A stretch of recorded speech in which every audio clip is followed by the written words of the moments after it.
शुभ प्रभात।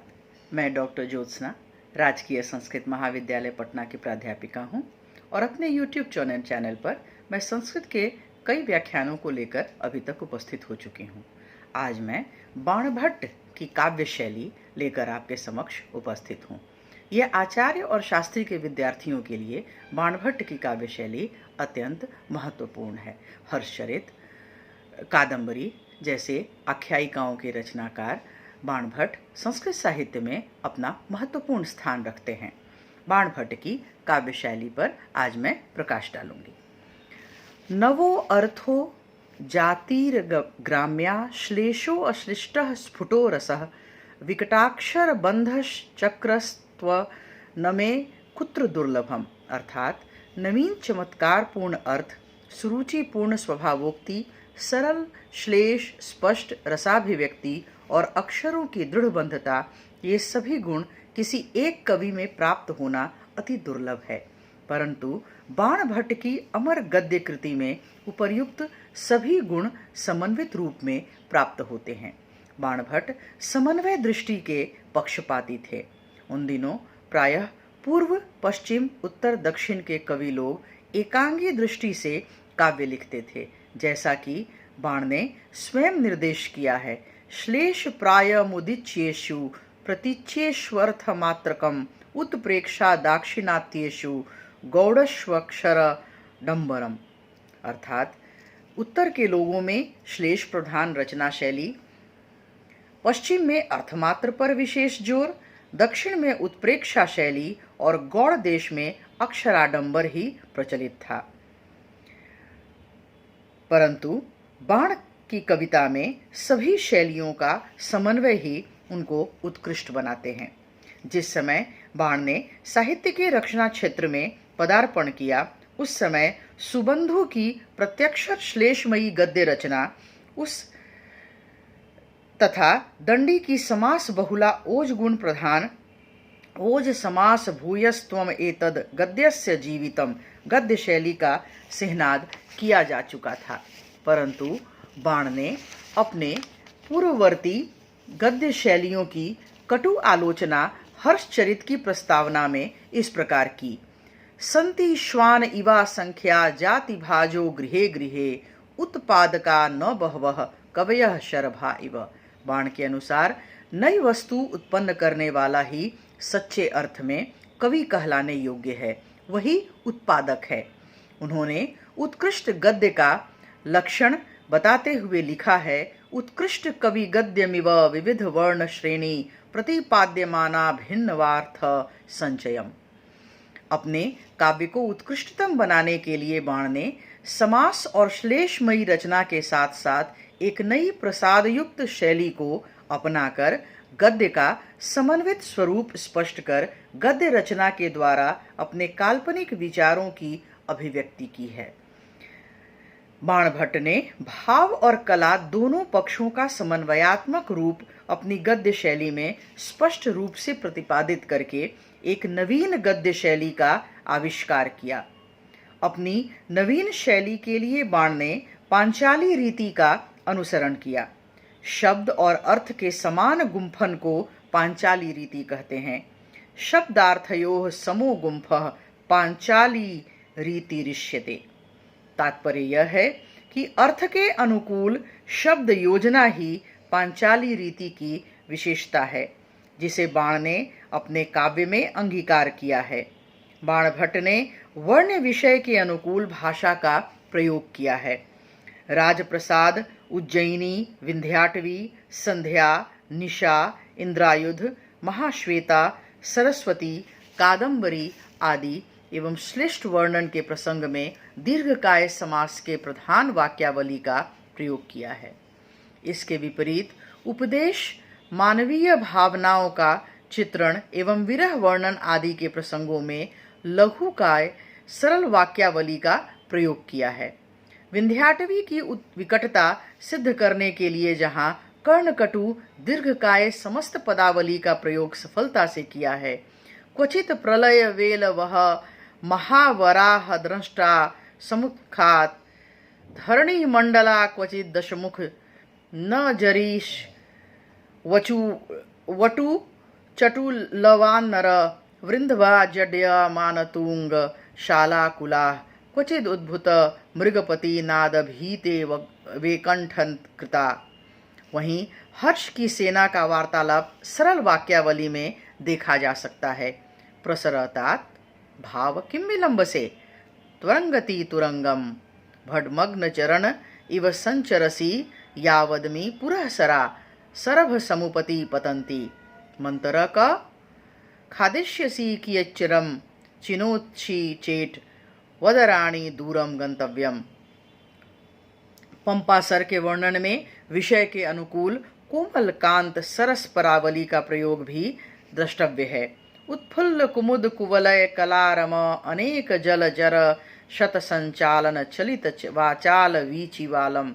तो इसके विपरीत ग्रीष्म की प्रचंडता कठोर शब्दावली में प्रकट की गई है। रुधिरुहाभिति भिरीव पारिभटस्त्व क वृष्टिभिस्स पर्यंत स्तार वान विभासौ दाव दहन पच्यमान चटकांड खड खचित तरु कोटर की कीटपटल पुटपाक गंध कटव। बाणभट्ट ने शब्दालंकार और अर्थालंकार का समुचित प्रयोग करके रचना में 4 चांद लगा दिए हैं। प्रकृति चित्रण को सजीव चित्रित करने के लिए सानुप्रास पदावली का प्रयोग किया गया है, जैसा कि निम्नस्थ गद्यांश में स्पष्ट देखा जा सकता है। शुक शत मुख नख शिखर शकलित फल स्फीतैः हरिहारी तरुति रमणीयैः हरि चरणमिव सकल वसुंधरो लंघनम क्षमम वरुण हंसमिव मानस प्रचारम मधुमांस दिवलीमिव मी विकसिताशको शोक पाटलमिव भस्मासित पुंडकांगित मुखम। इसके अलावा बाण को श्लिष्ट वर्णन अति रुचिकर थे, इसलिए उपमा उत्प्रेक्षा आदि अलंकारों के साथ श्लेष के संकर रूप का वर्णन किया है। इंद्रायुध के वर्णन के प्रसंग में एक श्लेष गर्भित उपमा अलंकार का उदाहरण निम्न प्रकार से है। यास्यांचानि वृत्ति मणि दीपानाम तरलता हरलतानाम स्थिति संगीत मुरजध्वनिनाम द्वंद्वम वियोगश्चक्रवाकानाम वर्ण परीक्षा कनकानाम अस्थिरत्वम ध्वजानाम मित्रद्वेषः कुमुदानाम कोशगुप्तिरतीनाम।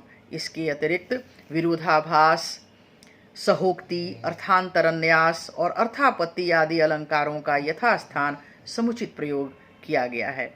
कहीं कहीं तो शास्त्रीय उपमाओं का श्लिष्ट वर्णन करके अर्थ में कठिनता उपस्थित कर दी गई है, जिससे काव्यत्व की हानि होती है। प्रस्तुत वाक्य में शास्त्रीय उपमा का उदाहरण द्रष्टव्य है। बौद्धेनेव स्वास्ति वादशूरेण तथा बौद्ध बौद्धमिव निरालंबाम। इन शास्त्रीय उपमाओं के अतिरिक्त पौराणिक उपमाओं का भी प्रचुर प्रयोग किया गया है। वस्तुतः बाण को भाषा और विविध शास्त्रों पर अपूर्व अधिकार था, जिनका प्रयोग आलंकारिक वर्णनों में बखूबी किया गया है। डॉक्टर वेबर ने उनकी प्रशंसा में निम्न पंक्तियों से की है। यह एक भारतीय जंगल है, इसमें पथिक जब तक अपने लिए झाड़ियों को काटकर रास्ता न बनावे तब तक उसके लिए मार्ग निकालना नामुमकिन है। इनके बाद भी प्रयोग होने वाले शब्दों के रूप में भयंकर जंगली जानवर पाठकों को डराते हुए मिलते हैं। इस प्रकार डॉक्टर वेबर ने इनकी प्रशंसा की है।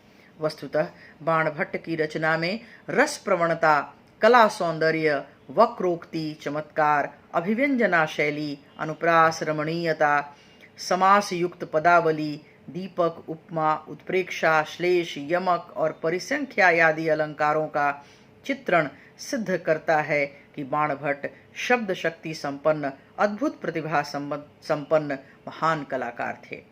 बाण की रसमयी रचना स्वयं पदशैया बन जाती है और बाण की कोमल कांत कलामय तथा भावमय रस वर्णन की ओर सहृदय भावुक लोग ऐसे चमत्कारपूर्ण हो जाते हैं जैसे नवोढ़ा नायिका को स्वयं शैया के समीप आई हुई देखकर नायक का हृदय चमत्कार से परिपूर्ण हो जाता है।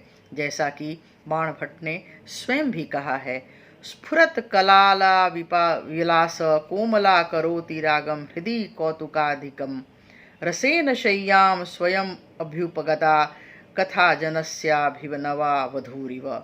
इस प्रकार बाणभट्ट वर्ण विषय के अनुकूल शब्द क्रीड़ा करने में पूर्ण समर्थ और शब्दार्थ के अंतःकरण के मर्मज्ञ थे।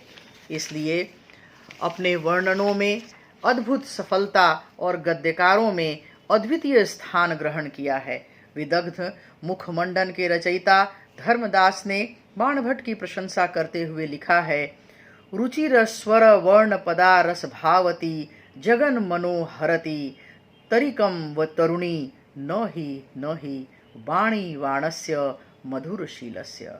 अर्थात सुंदर स्वर वर्ण पद रस और भाव परिपूर्ण यह संसार के मन का हरण कर रही है। यह कोई तरुणी है? नहीं, वह तो मधुर स्वभाव वाले बाणभट्ट की बोली है।